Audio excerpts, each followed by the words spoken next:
Yo, what's going on, homies? It's your boy Stumped back from the OPTC video, and in today's video, we got some new level limit break expansions for 4 free-to-play Navy characters that are going to help bolster the new Super Sugo Fest Kizaru. And in today's video, we're going to talk about the units and just showcase like a very good team that can just sort of farm it very quickly, because these are all very old legends, well before the time of normal tax only.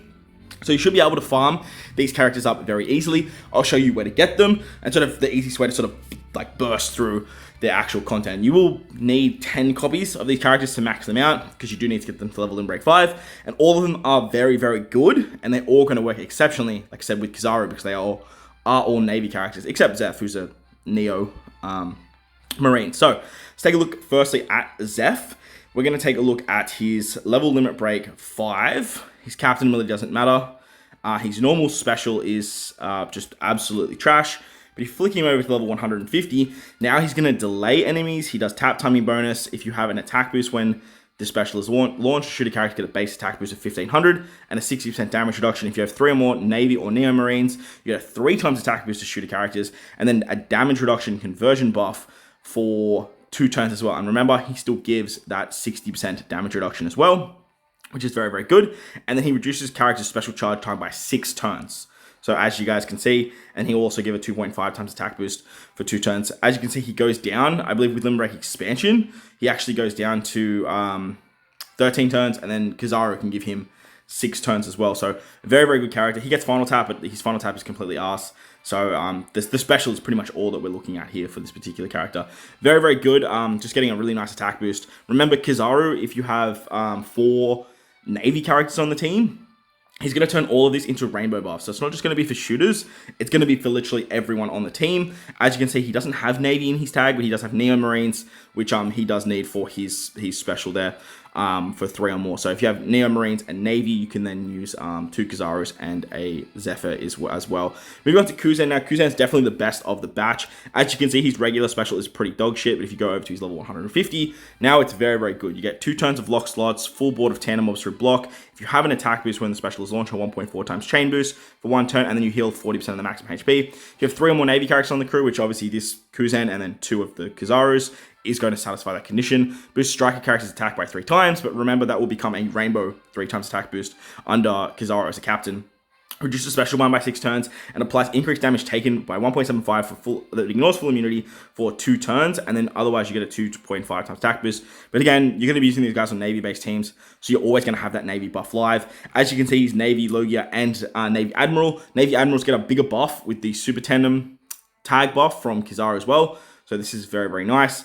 And he does get a Super Tandem himself, which applies an attack boost for Navy at 2.25, which is very, very good. This is the one character I would highly recommend Limit Break expanding, utilizing a key, because this Super Tandem is going to work great alongside Kizaru with the Kizaru buffs. Moving on to Akainu now. This is a Clash character. All 4 of them are Clash-based characters. His special, as you can see, is just like base is normal type effects for 1 turn for strength characters.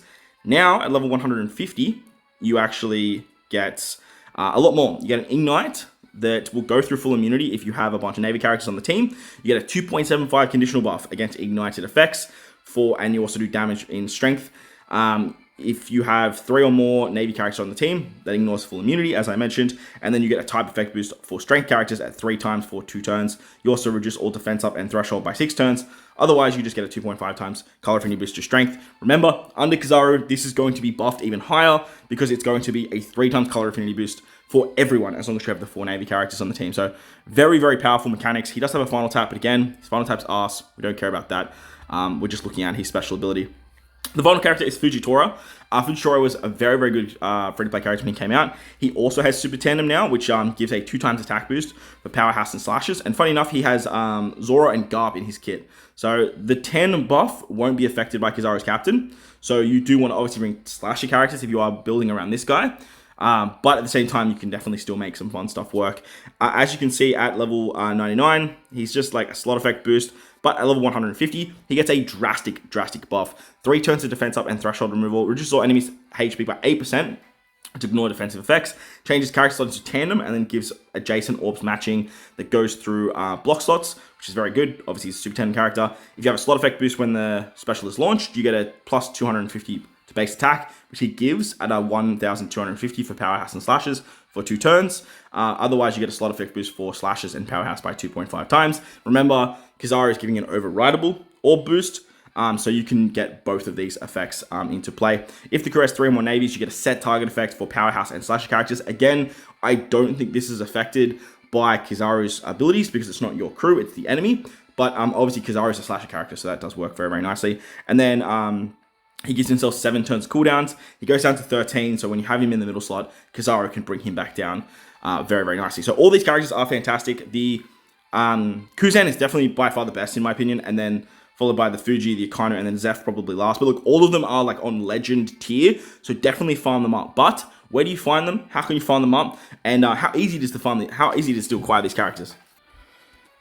All right, so from the home screen, if you click on Adventure, head over to Event Island. Usually, there's not a lot happening over here on Event Island, but if you hit on Challenge, go to Recollective Archive, you can find all 4 of these characters over in the Clash tab for the Recollective Archive. So if you go straight to the top, you have Clash Hard.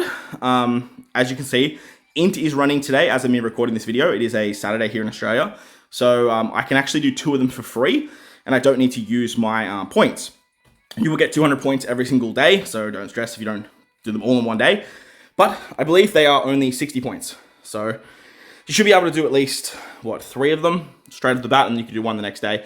If you head over to Clash Normal, you can see that I've already unlocked Fujitora, and then you could unlock Akainu. You can also unlock Kizaru, and you can also, Kuzen. And then if you head over to the, where's Zeph? Zeph's in the hard one, so Zeph's down here. In easy. So Zeph's only 20 points, so you can actually do all of them. That's awesome. So you can unlock all of them and complete them all in one day. But yeah, so we're going to unlock Akainu. We already have unlocked Fuji, and then like I said, it is a free day for me too. It'll unlock them over here on the event page. So as you can see, you have Clash Strength, Clash Psi. You have 1 hour to do it, so then that way you can farm them all up. And then if you go into, if it is the day of the event, you can basically just find that the Clash Int is there as well. So we're going to dive in, and we're going to farm them up. Starting off with Akainu, as I mentioned, this is like well before normal attacks only. So the easiest thing to do is to just dive in with a double Momo team. Momo has end of turn damage, makes it very easy to wave clear the first couple stages. Plus, if you use the 11th anniversary ship, you're actually going to get yourself a lot of EXP because this is actually a Clash event, and Clashes do have a tendency to give you pretty good EXP on triple stamina. You will need to run this event 3 times on triple stamina if you already have the Clash character. If you don't have the Clash character at all, then you are going to need to run it 4 times. Obviously 3 times 3 times 3 times 3, and then time like once. So turn 1, we're just gonna use the end of turn wave clearing of Momo. It's also giving us an attack boost, so that way we can move into the final stage with that. The thing with the Akainu is that once you hit that final stage, whoever kills Akainu is going to get blown away. But this content is so old, if you have some of these modern day characters, it's going to make life very, very easy. Even if you're not using the same tactics as what I'm doing, in terms of like wave clearing characters, you should still be able to sort of beat it very, relatively easy. So I'm going to use the Zoro special on turn 3. And that way we should be able to clear out those enemies there. And then I'm going to just tap here with Momo. Momo's end of turn damage is side damage, so very easily to take out the int units in the back there. And then we can move on to the final fight against Akainu. Now, Akainu, like I said, his big gimmick is that the enemy that, like the unit that kills Akainu is going to get blown away. And then he has a revive mechanic, and I believe he does a bunch of damage as well. So I think we should be fine here. So I'm gonna use Momo for some HP cuts. Then we're gonna do some damage with Sober Mask.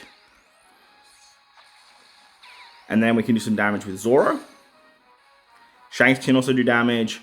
Gear 5 can also do damage. And the idea of this team is literally just to sort of use like wave clearing units. Plus, you have like so many buffs with this team as well that you should be able to just like kill relatively easy. So I'm going to tap with one of my bottom characters there. That way we don't lose our captain. The big thing was is if you kill with your captain and then like a kind of blew away your captain, it was like pretty rough because then you just didn't have a captain to try and kill the revive. So as you can see, pretty easy stuff there. Make sure to run it 3 times on triple stamina. And this particular team that you guys see here, it's going to work for all of them. We're going to dive into all of them as well, and I'll farm them all up. Alright, so I had to recover my stamina. We're diving to Fujitora now. I thought it would take me back to the screen, but it definitely did not. Fuji's probably the hardest clash out of the 3. Came out around the time of the Jump Sanji and the... what other character came out on that release? It was a New Year celebration. I remember it vividly. I want to say it was a Luffy, but... No, was it Zoro? I can't remember exactly who it was. But the whole idea was this clash was built up around the Jump Sanji, the Int Legends that now has a 6+, and obviously isn't nearly as bad as what he actually once was. But this quest, your captain is going to get blown away on the final stage. But again, just like we saw with the Akainu Clash, this content is quite old and is very easy to beat with some of these modern day characters. Like I said, you don't have to use wave clearing strats like I'm using. Momo gives you an attack boost every single turn, so you can use Momo to your advantage here and actually get the attack boost off. And use the attack boost to your advantage. But the idea here is that I'm just want to sort of use that wave clearing strat from Zoro. For this quest, your turn 3 and turn 4, the end of turn damage from Momo, it's not going to be quite enough to kill good old Fujitora. So just be mindful of that when you guys are farming this quest. You are going to have to utilize like some sort of like big special, or just use your taps because you have that attack boost. All right, so next we have Aokiji. Aokiji like is very, very old, probably one of the oldest characters in the game. So it should be very, very easy to farm with whatever resources you guys have. Again, if you're not using the same strats that I'm using, you can sort of just like run double Momo, build out a free spirit slash team, tap your way through, and then get to the final stage. Because there's no like crazy gimmicks where it's like, oh, you're going to get 50 turns of bind, or you're going to get 50 turns of despair. It's very, very easy to do. You can just sort of, like I said, make your way through very simply and very easily and just get it done. So we're just going to use the end of turn damage from Momo. Again, it makes life very easy. Plus, you're not only farming up these free-to-play characters, getting these insane level limit break buffs, but you're also getting some nice EXP here too. So that's always really, really good for your accounts, especially moving in to the 11th anniversary, because there's going to be so much content to grind, and you're definitely going to want to have as many, as much stamina as possible. So you do get Bind and Despair on this stage here. I throw a bunch of supports on, just like generic supports that normally help me out. But as you can see, like just with sockets, like you will be a-okay. So that's something to note. End-of-turn damage is just going to clear. Again, this is a very old clash. So Momo is just going to do it very, very easily. On the final stage against Kuzan, I don't really remember what he does. He gives you 3 turns to kill him. So like you should have plenty of damage. But like I said, this quest is so old that I believe if we sort of just use 2 specials here, we should just be able to just tap and kill. Nice. So very, very easy. And then obviously Zeph is going to be even more easy because he's classified as an easy clash. Alright, so finally we have Zeph. Zeph is by far the easiest of the characters. So you should have no issues whatsoever. If you could do the Fuji and the Akainu clash, you definitely won't have any issues over here against good old Zeph Aruni. He's clashes. I think he's actually the oldest. I think he's just a little bit older than Kuzan's. Kuzan was actually one of the ones you need to farm for your basic missions. So if you're a newer player, you basically just get Kuzan like level in rank 5 for free, which is absolutely hilarious. But for some of you guys like myself that haven't really sort of looked into farming these clashes in a very, very long time, maxing out these free-to-play characters, then you are going to have to go back and sort of run it. And hopefully this Momo team helps you guys out, take it down very easily and very quickly. As it's like I said, the content's so old, like you just sound like a broken record, but you guys can just sort of tap your way through it. This quest, they tried to be tricky and they threw in like a bunch of like other characters like Iron and Bims, but the characters just, they're so weak that you can just, again, just use the end of turn damage from Momo and you'll be fine. But remember, you do have like wave clearing shenanigans with Zoro too, so like you can definitely use that to your advantage, as you guys are seeing with my team. And you can also use it just on the final stage just to make life very easy and take out characters like Zeph and these types of units too. So as you can see, like not a lot of HP. Like that was a 10% HP cut. So nowadays, like characters are hitting so damn hard that shouldn't have any issues taking out good old Zeph. So that's how you find the characters. That's how you farm them up. Make sure to get them done because they are going to be very handy if you guys do pull Kizaru in the future. Kizaru, obviously being an 11th anniversary character, is very illustrious and a lot of people will be wanting to get him. And I would highly recommend summoning on these banners because these characters are some of the best that you will see over the next 12 months. But hopefully you guys enjoyed the video. If you did, hit the like button, hit the subscribe button, do all that good stuff. Most importantly, wherever you guys are in this beautiful world, please enjoy the rest of your day. As always, homies, thank you for watching and I'll catch you on the next one. Later!